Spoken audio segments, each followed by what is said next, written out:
Assalamualaikum warahmatullahi wabarakatuh. Kami dari kelompok 4 akan memaparkan materi di mana pemateri pertama itu oleh saya sendiri, Selianti, pemateri kedua yaitu Saudari Harmila Fikasari, dan pemateri terakhir yaitu Saudari Novianti. Judul materi yang akan kami paparkan adalah mengenai Undang-Undang Pengelolaan SIS. Baik, langsung saja. Materi pertama yaitu pengertian SIS, di mana SIS merupakan singkatan dari zakat, infak, dan sedekah. Zakat adalah harta yang wajib dikeluarkan oleh seorang muslim atau badan usaha untuk diberikan kepada yang berhak menerimanya sesuai dengan syariat Islam. Infak adalah harta yang dikeluarkan oleh seseorang atau badan usaha di luar zakat untuk kemaslahatan umum. Dan sedekah dapat diartikan sebagai sebuah pemberian seseorang secara ikhlas kepada orang yang berhak menerima. Kita sebagai umat Islam bisa mendapat pahala sedekah dengan melakukan kebaikan sekecil apapun itu. Selanjutnya yaitu mengenai perubahan Undang-Undang Nomor 38 Tahun 1999 ke Undang-Undang Nomor 23 Tahun 2011 mengenai pengelolaan zakat.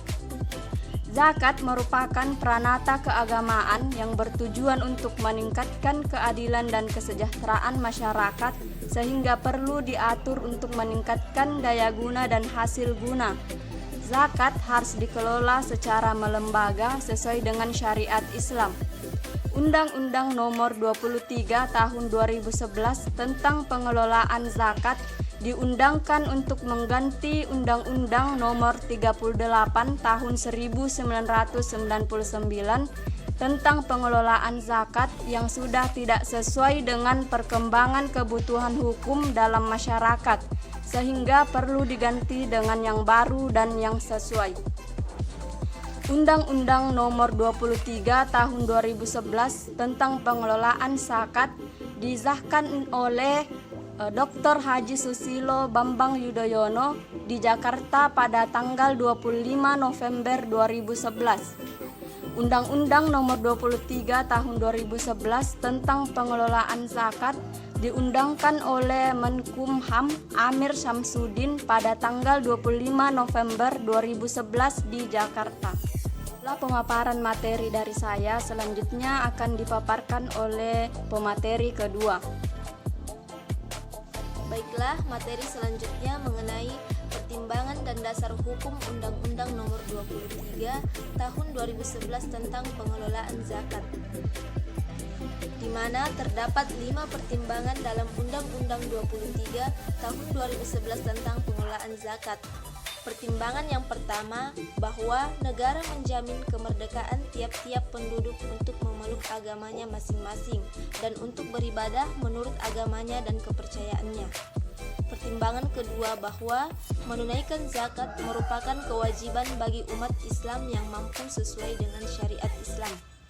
Pertimbangan ketiga, bahwa zakat merupakan pranata keagamaan yang bertujuan untuk meningkatkan keadilan dan kesejahteraan masyarakat. Pertimbangan keempat, bahwa dalam rangka meningkatkan daya guna dan hasil guna, zakat harus dikelola secara melembaga sesuai dengan syariat Islam.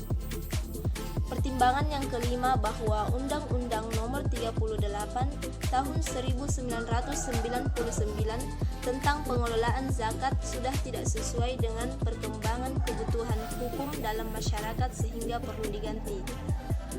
Berdasarkan 5 pertimbangan yang saya sebutkan sebelumnya, perlu membentuk undang-undang tentang pengelolaan zakat. Kemudian, dasar hukum Undang-Undang 23 Tahun 2011 tentang pengelolaan zakat adalah Pasal 20, Pasal 21, Pasal 29, dan Pasal 34 Ayat 1 Undang-Undang Dasar Negara Republik Indonesia tahun 1945, di mana Pasal 20 berbunyi, ketentuan lebih lanjut mengenai persyaratan organisasi, mekanisme perizinan, pembentukan perwakilan, pelaporan, dan pertanggungjawaban LAS diatur dalam peraturan pemerintah. Kemudian pasal 21 berbunyi, dalam rangka pengumpulan zakat, Musaki melakukan perhitungan sendiri atas kewajiban zakatnya. Kemudian pasal 29 berbunyi, Basnas Kabupaten atau Kota wajib menyampaikan laporan pelaksanaan pengelolaan zakat, infak, sedekah, dan dana sosial keagamaan lainnya kepada Basnas Provinsi dan pemerintah daerah secara berkala. Dan pasal 34 ayat 1 berbunyi, Menteri melaksanakan pembinaan dan pengawasan terhadap Basnas, Basnas Provinsi, Basnas Kabupaten atau Kota, dan LAS. Demikianlah pemaparan materi dari saya, akan dilanjutkan oleh pemateri ketiga. Baiklah, saya akan memaparkan materi selanjutnya mengenai perbedaan undang-undang pengelolaan zakat lama dengan yang baru. Yang pertama yaitu Undang-Undang Zakat Lama Nomor 38 Tahun 1999, yang terdiri dari yang pertama yaitu namanya adalah Undang-Undang tentang Pengelolaan Zakat. Yang kedua, posisi pemerintah dan masyarakat sejajar dalam pengelolaan zakat. Yang ketiga, masyarakat dibebaskan untuk mengelola zakat. Yang keempat, pengaturan lembaga amil zakat atau LAS hanya dalam 2 pasal. Yang kelima, yaitu LAS dibentuk oleh masyarakat. Dan yang kedua yaitu Undang-Undang Zakat Baru atau Nomor 23 Tahun 2011, yang terdiri dari yang pertama yaitu namanya adalah Undang-Undang Zakat, Infak, dan Sedekah.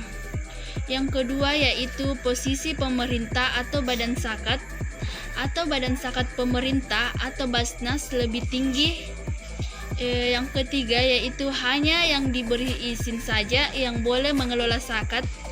Yang keempat, LAS diatur dalam 13 pasal. Yang kelima yaitu LAS dibentuk oleh organisasi kemasyarakatan Islam. Yang keenam, adanya otoritas tunggal pengelolaan zakat yaitu pemerintah atau Basnas. Dan yang terakhir yaitu adanya dualisme pengelolaan zakat atau pemerintah dan masyarakat dan Basnas dan LAS. Itulah tadi pemaparan dari kelompok 4. Kurang dan lebihnya mohon dimaafkan. Wabillahi taufiq wal hidayah. Wassalamualaikum warahmatullahi wabarakatuh.